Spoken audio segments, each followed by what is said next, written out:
Wala pa ako isang content, Mal. Ano yun? Tatanong ako. Ano? Ito, ano? Anti-vax ka ba? Hindi ako anti-vax. Ano ka?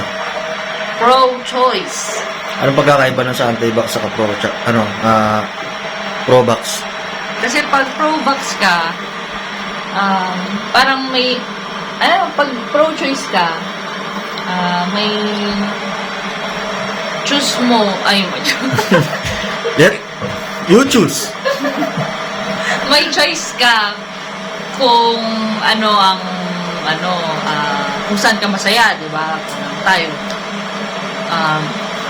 Choice natin na hindi magpabakuna. Wala tayong pakialam sa mga nagpabakuna. O kung anti-vax ka, wala din akong pakialam.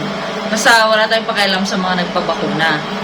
Basta choice nila yun. Choice nila yun. Oo. Gusto nila yung gawin sa katawan nila, go! Pero hindi ka galit sa nagpabakuna. Hindi ako galit. Hindi ka rin galit sa hindi pabakuna. Hindi rin ako galit. Hindi ka anti-vax. Hindi ako anti-vax. Pro-choice ka. Oo. Yan. Pro-choice ako. Yung mga kosa, hindi kami anti-vax.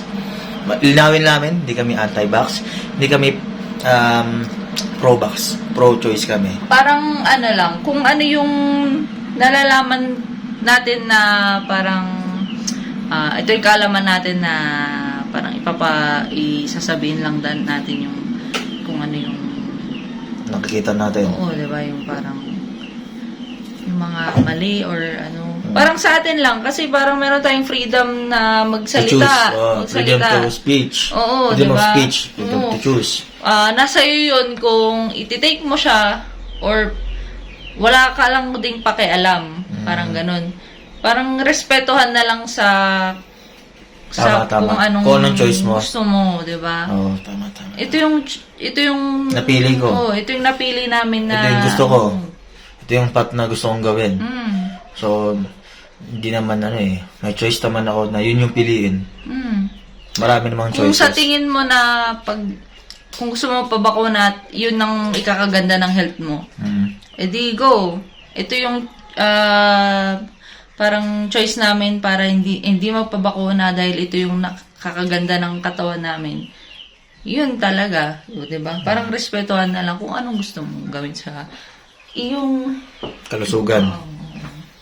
Anong mapapayo mo naman kung sa mga gusto magpabakuna na nagtatanong sa atin na ba't hindi kayo nagpabakuna? Sabihin ko na Hindi, kunyari, ba't di ka nagpabakuna? Anong mapapayo mo sa akin? Na parang hindi ako magpabakuna din. Dapat ako magpabakuna. Kasi hindi ko pa alam yung path na gagawin ko. Ng decision making ko. Ano mapapayo mo? mag-research ka, 'di ba? Free naman yung Google. Kung ano yung mga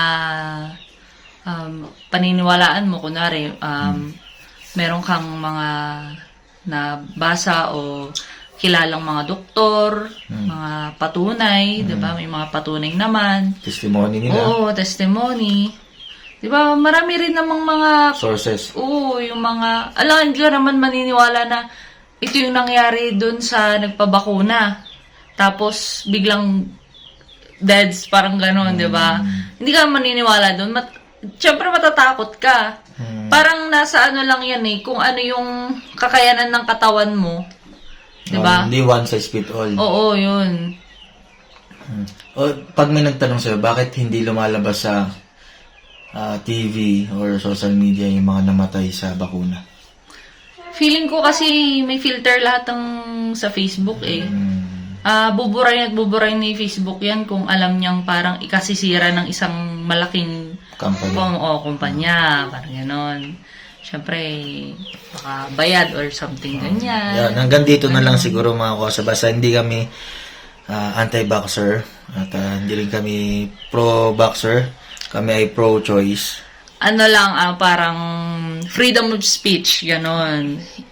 Okay lang kung may mag-bash dun sa mga sinasabi natin. Okay lang. Nasa yan kung Paano mo iti-take?